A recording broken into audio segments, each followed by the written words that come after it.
Hello everybody, this is Val and we completed our classics months.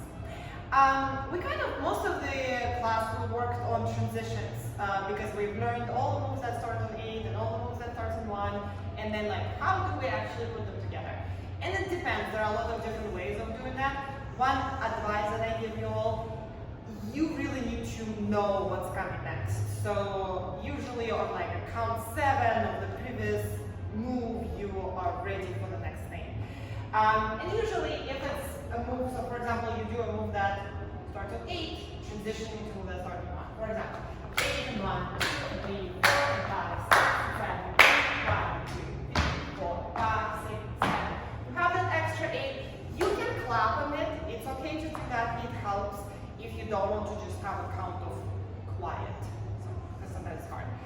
On the other hand, if you have something that's 1, 2, 3, 4, 5, 6, 7, 8, 1, 2, 3, you have to be ready to sometimes finish your previous move on 7, so on 8 you're ready to do the next move that starts on 8. So we just talked about that, practiced that a bunch, and then we learned a new thing. We learned the hitchhiker. 5, 6, 7, 8, 1, 2, 3, 4, 5, 6,